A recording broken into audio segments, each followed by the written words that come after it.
Hello everybody, StarCraft here again for Game 2 between Naniwa spawning as the blue Protoss down on the bottom left side of the map, and in the top right it is Ace's Scarlett as the purple Zerg.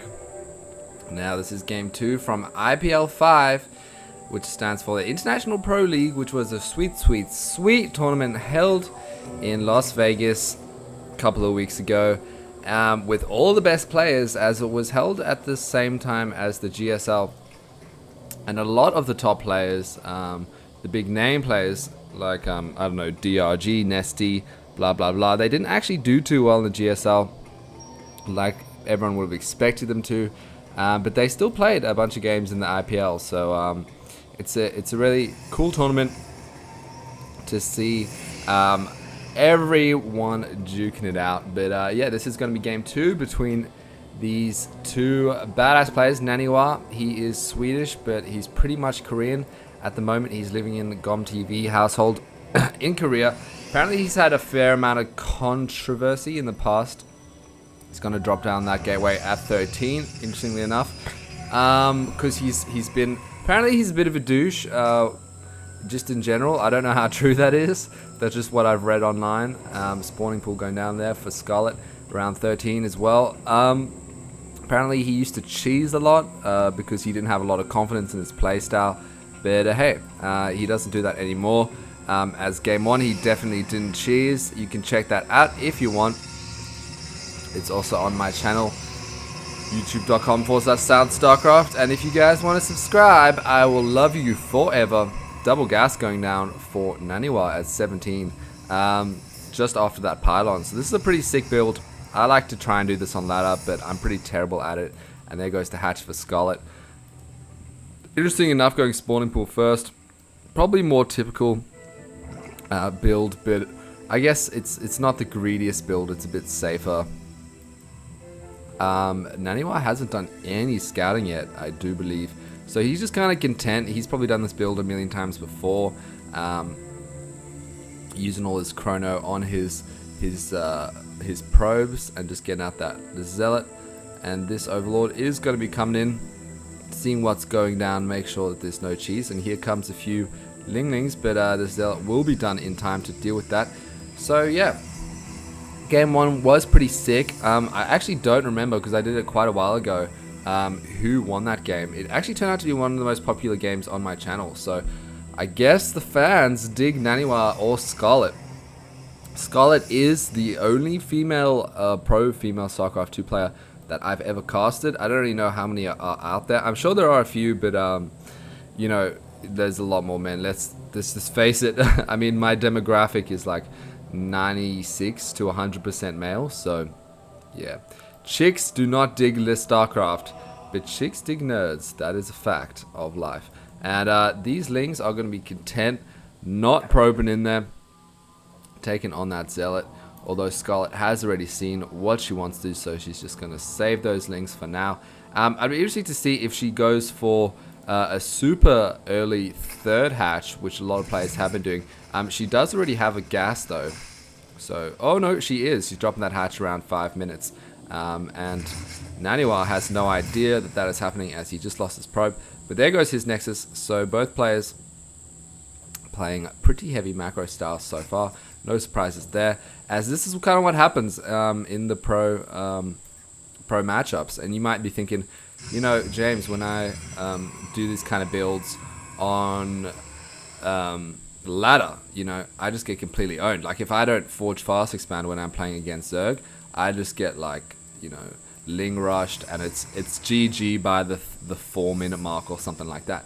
But the thing is, these players know each other's play style. They scout pretty well. Even though Naniwa didn't, he's got like a Naniwa spidey sense, and he knows that if he just has one zealot, he'll be able to hold off along with his probes as well. And if he micros decently enough, he'll be able to hold off whatever ling Scarlett can throw at him. And he knows that, you know, Zerg players at this highest level, they play pretty greedy. They like to get out their third hatch relatively early, either around the 4.5 minutes, probably the earliest hatch you'll see. Is that a complete wall in? No, there's else there. And then the next kind of most standard. What the fuzz? a War Prism. That is one early War Prism. These Lings going to be chasing that down. And then the second kind of typical hatch, third hatch you see is 6 minutes. But most players kind of, hello Hillary the Shark, get it around 9-10 minutes on ladder. But the pros can just do it so much earlier because they know how to defend lots of things. And this is kind of interesting, this really early War Prism. I don't really know what the point of it is, as there are queens here to deal with it. I guess it can do a lot of scouting, but at the same time, you're not going to be seeing anything that interesting, except for the Roach Warren. I don't think that, did it see the Roach Warren? It saw the Evo Chamber. Not sure about the Roach Warren. So kind of failed War Prism scout there. Whole bunch of sentries. This might be a kind of immortal sentry. Yeah, it looks like it is going to be some sort of immortal sentry. Lots of Protoss players can do a really sick timing with this. Oh no, it's going to be transitioning into Colossus. So even if he didn't see the Roach Warren, he's definitely doing the right counter right now. And this War Prism is going to be able to chill on out of there, as queens are so goddamn slow off creep. And double gas, 4 gas. So 4 gas so far for both players. And that's a sneaky pylon. Nothing too interesting there. Getting out that Immortal. Getting that Robotics Bay. I don't know if he'll go straight for Extended Thermal Lance. Might try and get out his first Colossus first. And then get that when he can afford to. What is upgrades like at the moment? Still 0-0. Just getting that first attack upgrade now. And so is Scarlett getting that 1 attack up. Got a bunch of links. If we look at the overall supply, it's fairly even. Naniwa has quite a lot less workers, but a high army supply. So this could be some sort of 2-base all-in, as right now his income isn't going to be as good as Scarlett's. You can see there he's way behind on the income. So the earlier he attacks, the better for him, because the more he falls behind on income, the more he falls behind on macro, you know, the harder it's going to be for him to come back. So he needs to do something with these Colossus. He needs to find the right timing where his army supply is too strong, but Scarlett's just shot up heaps in her army supply.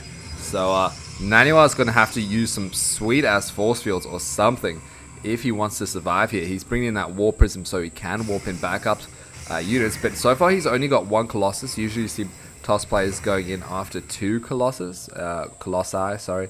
But yeah, he's going in even before that 1 attack. So he might just hold out here for a bit longer. Scarlett definitely has enough to deal with this though, if she uses it properly, as her army supply is almost twice Naniwa. So somehow, that's what happens when you play Zerg and they go for that super early hatch. You have to attack really early on and punish them, otherwise they're just going to get way too far ahead. As you can see, Scarlett has gotten so far ahead now. Pretty average force fields over here. A few decent ones over there. This 1 Colossus though is doing pretty well with the splash damage. This War Prism microing really nicely, keeping those Immortals alive as long as possible. You can see right there, both getting picked up just before they die. These force fields effectively trapping these roaches really nicely. He needs to micro this Colossus over here so it doesn't get attacked by these roaches.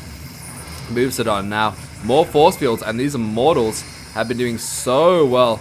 That one, I don't know how much. Oh, it goes down there. The Colossus is up to 12 kills. These Stalkers, 5 kills, 1 kill, 5, 7. So they're doing freaking awesome as well. But there's just too much here from Scarlett. And Naniwa, trying to keep this Colossus alive, decides to send him on out of there. Stalker's getting cleaned up. Easy peasy. Observer's chilling over here. And this Colossus is freaking out right now, going, oh god, that is not where I parked my car. And it does get taken out there. And right now, Naniwa, he really doesn't have anything left. He's got 7 army supply, which is shit all at this stage of the game. He's trying to get out more Colossi, getting the Thermal Lance, at the same time getting the Twilight Council. But hey, oh, here comes Scarlett, and he is completely screwed. He doesn't even have enough energy. Oh, he's got enough energy for 1 force field, and he's got 1 Colossus getting in the ground attack. But Scarlett has so much stuff. I don't know how Naniwa is going to hold this off. And like I said, that's the problem when you go up against super early 3-base Zerg, when they're being that greedy, getting a 5-minute third hatch. You rarely have to punish them. He needed to use that War Prism. Because remember when I checked the army supply earlier, he had effectively double the army supply. And then literally 2 or 3 minutes later, Scarlett's army supply. Oh, nice use of the corrupt ability there. Scarlett's army supply had like shot up by about 20 over Naniwa's. So he needed to attack when he had that slight advantage earlier on, when Scarlett was just producing drones, because as soon as she switched into army units, she just completely took over. So Naniwa is kind of slowly holding on right now. I don't know if he has... I don't think he has charge or anything like that. He is going to engage here. I question if that's the right thing to do. Scarlett's got to be very careful with these drones though, because the Colossus, you can see, does so much splash damage against them. And he needs to take a third base here if he's going to hold on. That second defense might be up. More Colossus is probably the best bet against Roaches. He is getting out Blink over Charge, which is interesting because he has no Stalkers yet and lots. But hey, oh, this creep is so annoying to deal with. You need to move your Zealot out of the way, otherwise your probe is just going to chill there all day long. And not... Whoa! And not drop the... there we go. Go drop your Nexus. How do you do that thing where you go to the right of zooming in? I don't know. Oh god, you brave probe. Overall resources lost though is very tied up. So even though Scarlett probably has a huge advantage right now with way more army supply, way more worker supply, you know, Colossi are pretty good. So we'll see. A lot of Lings though, and a lot of Roaches on the field. And I don't know if Naniwa is going to be able to hold on to this third base. He does have 4 Colossi here though. And here we go. The cancel is forced there. And that's all Scarlett really wanted.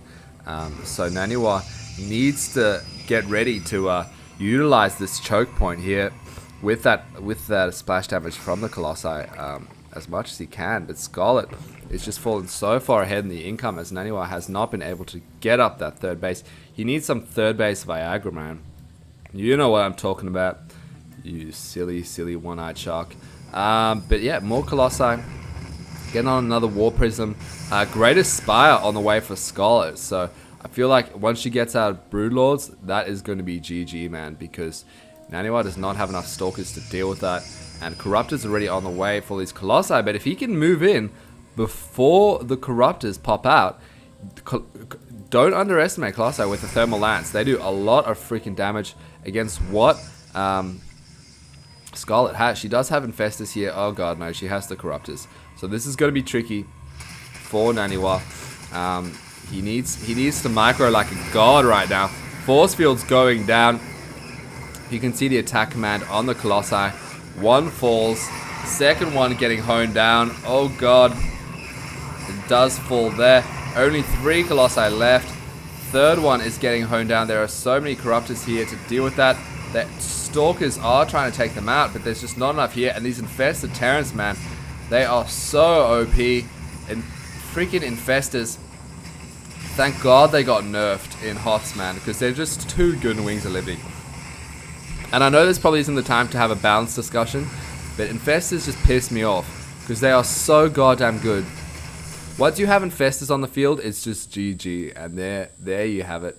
Naniwa, he was behind pretty much the whole time, and he just didn't attack at the right time. He needed to move out when his army supply was higher, because Scarlett went for a heavy macro style, definitely favored the mid game, and once it entered the mid game, once you got those Infestors and the Corruptors, you know, once Naniwa lost this Colossus, it was game over. So that's game 2. I am going to go ahead and cast game 3. I hope you guys enjoyed it. Subscribe if you did, and I will see you guys later.